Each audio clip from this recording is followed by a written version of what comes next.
اس لیے کہ وہاں پر ایک تلخی کا ایسا ماحول پیدا کر دیا گیا ہے کہ جو شاید بھاگم دوڑی میں ہی اب اس بجٹ کو پاس کر دیا جائے۔ پھر یہ سلسلہ یہاں پر نہیں رکا ہے،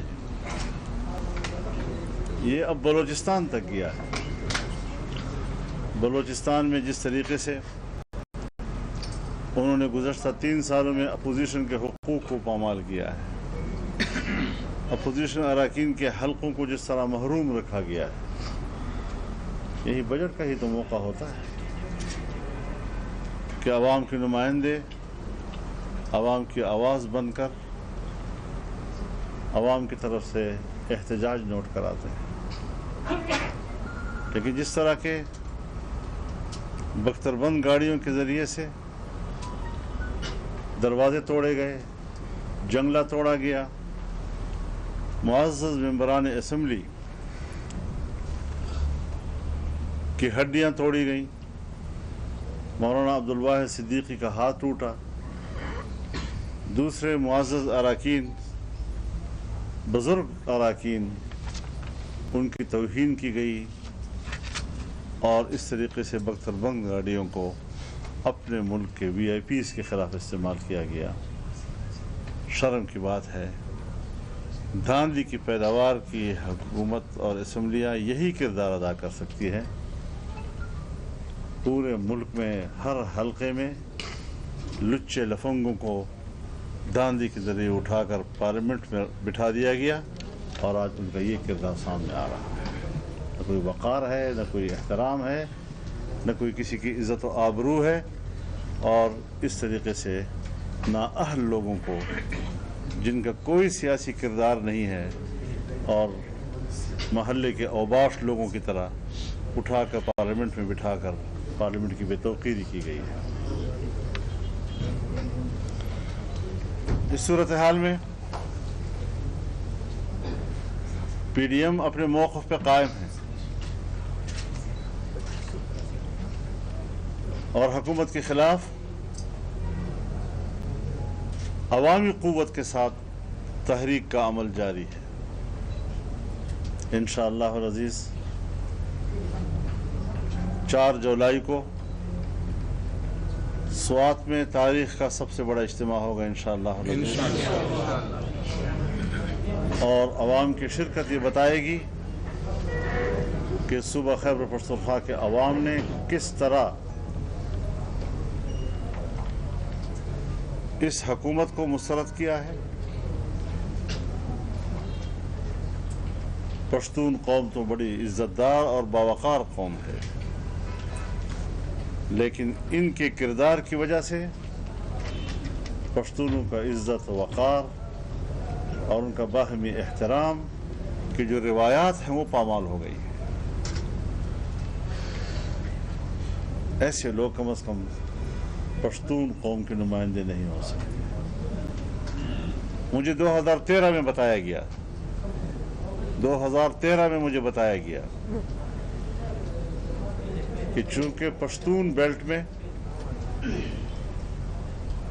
مذہب کی جڑیں گہری ہیں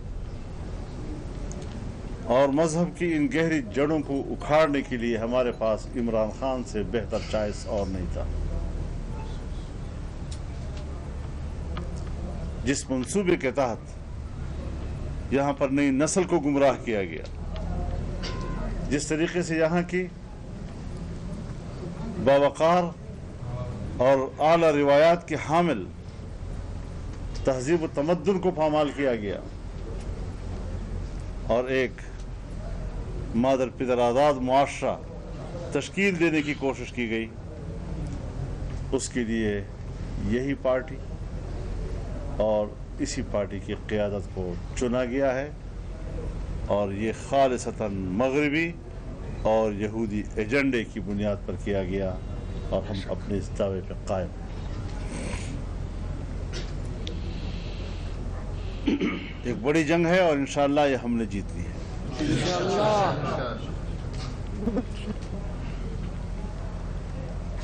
29 جولائی کو کراچی میں PDM का बहुत बड़ा जलसा होगा इंशाअल्लाह अज़ीज़, इंशाअल्लाह। और इस तरीके से एक बार फिर अवामी सफ़ों को मुनज़्ज़म किया जाएगा और अवामी क़ुव्वत ही हमारे नज़दीक हमारा हथियार है। जमहूरी हथियार को इस्तेमाल करेंगे, भरपूर तौर पर इस्तेमाल करेंगे इंशाअल्लाह अज़ीज़, और मुल्क को आइन की पटरी पर वापस लाने के लिए हम अपनी जद्दोजहद जारी रखेंगे। हम एक बार फिर मुतनब्बिह कर देना चाहते हैं पाकिस्तान की इस्टेब्लिशमेंट को और पाकिस्तान के उन इदारों को जो आज इस किस्म की हुकूमत की पुष्टपनाही कर रहे हैं और उनकी पुष्टपनाही को अपना आइनी फरीज़ा समझते हैं कि वो गैर जानिबदार हो जाए।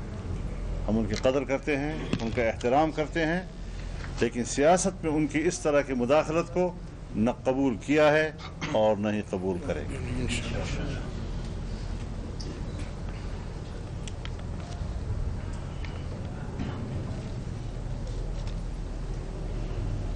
कौमी असम्बली में लीडर ऑफ द अपोजिशन जनाब मियाँ शहबाज शरीफ साहब ने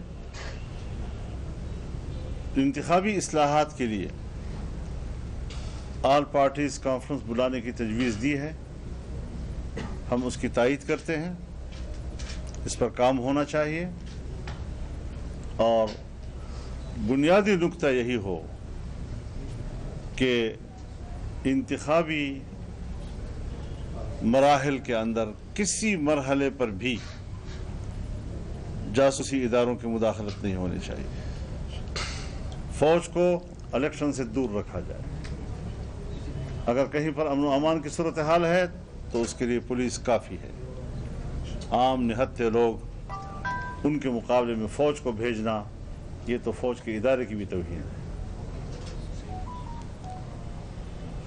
तो इस लिहाज से कुछ तजावीज़ हमें मुरतब करनी होंगी, ऐसी तजावीज़ जो मुनसिफाना इंतखाबात की ज़मानत दें और कौम के लिए इंतखाबी नताइज काबिल कबूल।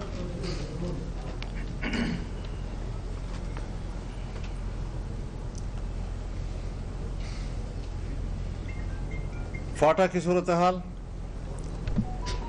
इस वक्त हमारा फाटा और फाटा के अवाम मजलूमियत और कसमपुरसी के दौर से गुजर रहे हैं। पुराना निज़ाम भी ख़त्म कर दिया गया और नए निज़ाम का तजर्बा भी नाकाम नज़र आ रहा है।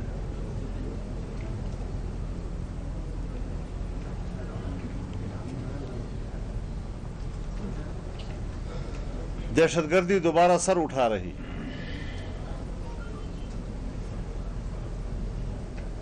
लेकिन क्यों सर उठा रहे? हमें शुबा है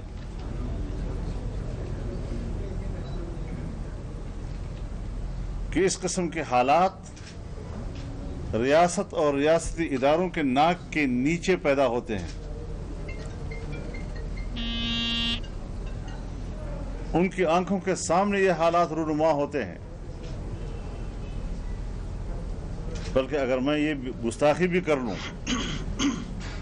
कि उसमें उनकी कुछ आशीर्वाद भी हासिल होती है ताकि फौज को फाटा में रखने के लिए जवाज मौजूद रहे। चुनांचे दोबारा वहां पर नई नई तंजीमें उठ रही हैं जो टारगेट किलिंग करती हैं, हत्ता के उलमा को कत्ल करती हैं, उनको शहीद करती हैं और इस तरह अवाम में एक इस्तिराब और अदम तहफ़्फ़ुज़ का एक एहसास दोबारा पाया जा रहा है।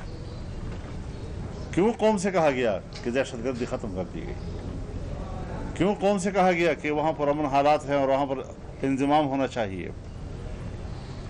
तो ये सारी सूरत हाल हम समझते हैं कि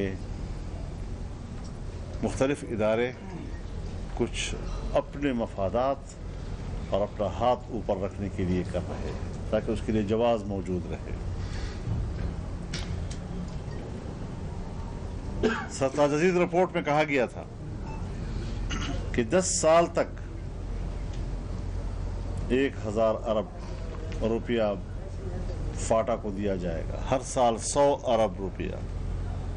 ताकि वहाँ पर तरक्याती काम, सड़कें बने, स्कूल कॉलेजेस बने, यूनिवर्सिटी बने, हॉस्पिटल्स बने और लोगों के मेयार ज़िंदगी को बुलंद किया जाए ताकि बंदोबस्ती इलाक़ों के लोगों के साथ उनकी जो ज़िंदगी का मेयार है वो उसके बराबर आ जाए। आज तक उन्हें एक पैसा नहीं मिला और इस साल जो बजट में पैसा रखा गया है जो नुमाइशी है वो भी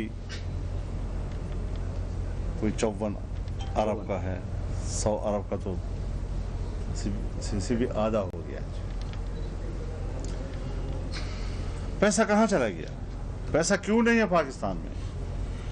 हमारा बजट जीरो से नीचे क्यों चला गया है? मैं वाज़ेह तौर पर कहता हूँ कि झूठ बोलकर जितने भी बड़े बड़े दावे किए जाएं, महंगाई का पहाड़, एक और पहाड़, जिस तरह कोरोना का कहते हैं ना नई लहर आ रही है, तो कोरोना का महंगाई का भी एक नया पहाड़ अब गिरने वाला है। आवाम की हालत और बुरी हो जाएगी और ये दावे करते फिरेंगे अपने बड़े बड़े महल्लात में बैठकर अय्याशियाँ करते हुए, वो समझेंगे कि सब हमारी तरह खुश हैं। किसी लिहाज से भी इस हुकूमत को बरकरार रहने का कोई जवाब हासिल नहीं है।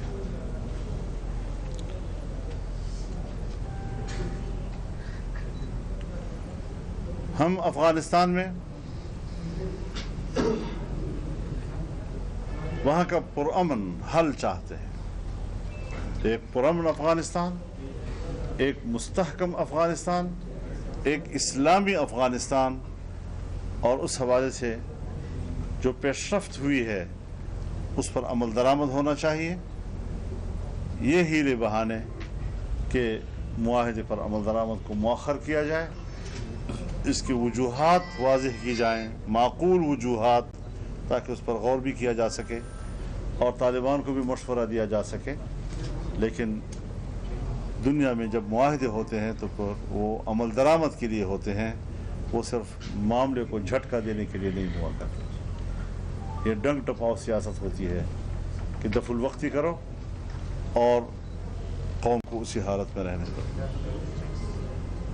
सन 1979 से लेकर आज तक अफगानिस्तान जंग की आग में जल रहा है और हमारे पड़ोस में है।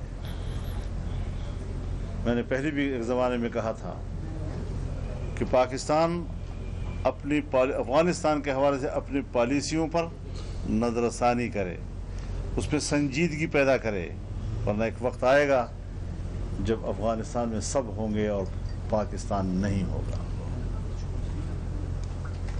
आज का ये पूरा माजी का आशरा वो ऐसी ही सूरत हाल में गुजरा है कि हमारे दुश्मन तो अफगानिस्तान में मौजूद हैं और उनका किरदार मौजूद है, लेकिन पाकिस्तान का कोई मुअस्सर किरदार नज़र नहीं आ रहा। हम पाकिस्तान का किरदार चाहते हैं, पाकिस्तान का एक मुअस्सर किरदार चाहते हैं, लेकिन इस तरह की हुकूमतें, कमज़ोर हुकूमतें, नाजायज़ हुकूमतें, धांधली के नतीजे में मुसल्लत की गई हुकूमतें इतने बड़े चैलेंजेस का मुकाबला नहीं कर सकती। कश्मीर हमारे हाथों से निकल चुका है इसी वजह से कि क़यादत कमज़ोर है। अब वो कश्मीर की नुमाइंदगी नहीं कर सकी, वो कश्मीर की तर्जुमानी नहीं कर सकी है, उनकी नीयतें भी ख़राब हैं, उनकी सलाहियतें भी कमज़ोर हैं। तो इस सूरत हाल में हम कौम को, कश्मीरियों को, अफ़गानों को, फ़लस्तीनियों को तन्हा नहीं छोड़ सकेंगे और उम्मत मुस्लिमा इंशाअल्लाह एक सफ़ बनकर अपने चैलेंजेस का मुकाबला करेगी। अल्लाह ताला हमारा हामी व नासिर। मुझे भी बताएं कि शेख रशीद का बयान आया कि तलखियाँ की सियासत काफ़ी हो चुकी है, अब हमें बैठकर बात करनी चाहिए। बैठकर बात किससे की जाए? कोई बासलाहियत लोग हों, इस काबिल लोग तो हों कि उनके साथ बैठकर आदमी बात करे। जिस तरह का उन्होंने ज़बानें इस्तेमाल की हैं, जिस तरह उनका रवैया है, ये लोग किसी बावकार मजलिस में उनके साथ बैठने के काबिल हैं? किसके साथ बात की जाए? मौलाना साहब ये बताएं कि जब आपसे बैठते तो आप कहते कि पीटीआई हुकूमत को अवाम ने मुस्तरद कर दिया, लेकिन जब उनके साथ बैठते तो वो कहते कि मौलाना साहब और पीटीएम को अवाम ने मुस्तरद कर दिया। तो تو یہ حقیقت میں کس کو عوام میں مسترد کرتے اس کی سمجھ پر نہیں آ رہی. وہ نئی